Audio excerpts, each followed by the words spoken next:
क्या संसद मार्च करना हर नागरिक का संवैधानिक अधिकार है?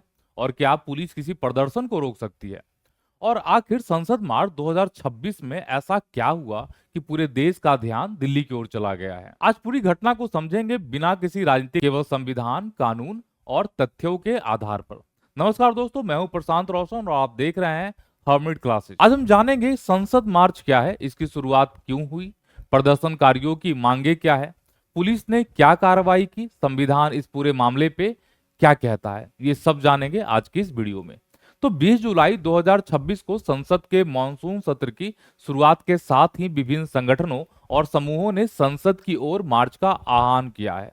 इसका उद्देश्य था कि उनकी जो मांगे हैं वो सीधा संसद और सरकार तक पहुंचे। लोकतंत्र में विरोध प्रदर्शन एक महत्वपूर्ण माध्यम माना जाता है अपनी बातों को बताने का, लेकिन संसद क्षेत्र देश के सबसे सुरक्षित इलाकों में से भी एक है।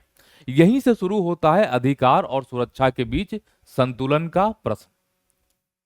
सबसे पहले ये जान लेते हैं कि जो प्रदर्शनकारी हैं इनकी मुख्य मांगे क्या क्या है।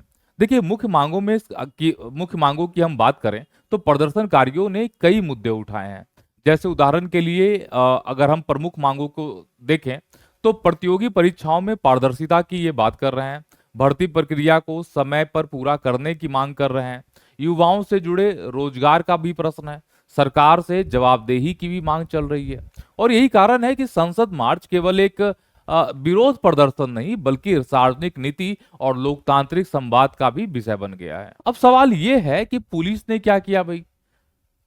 तो दिल्ली पुलिस ने संसद क्षेत्र को उच्च सुरक्षा का क्षेत्र बताते हुए, हाई सिक्योरिटी जोन बताते हुए विशेष सुरक्षा व्यवस्था जो है वहां पर लागू किया है। कई स्थानों पर बैरिकेड लगाए गए हैं, सुरक्षा बलों की अतिरिक्त तैनाती भी की गई है। जहां आवश्यक समझा गया वहां लोगों को आगे बढ़ने से भी रोका गया है ताकि संसद की कार्यवाही और जो सुरक्षा है वो प्रभावित ना हो।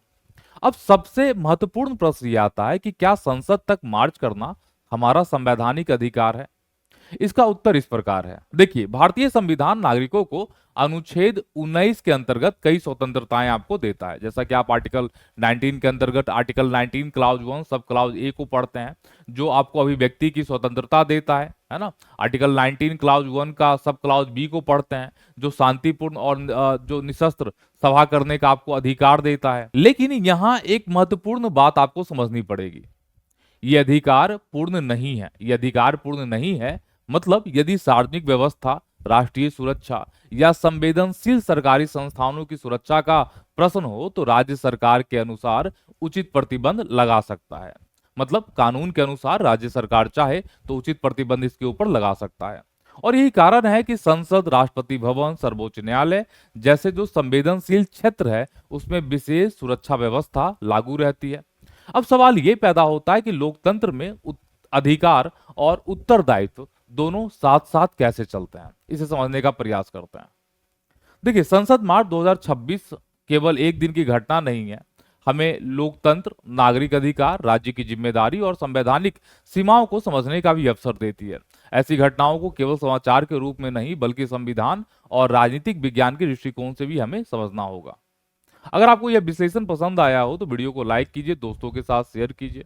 मिलते हैं किसी ऐसे ही वीडियो में आप सबके साथ। सबका बने रहने के लिए बहुत बहुत धन्यवाद। और हाँ, लास्ट में चलते चलते कमेंट कर करके हमें जरूर बताइएगा कि क्या लोकतंत्र में विरोध प्रदर्शन और राष्ट्रीय सुरक्षा के बीच संतुलन कैसे बनाया जाना चाहिए। कमेंट में अपनी राय लिखिएगा। मिलते हैं अगले किसी वीडियो में।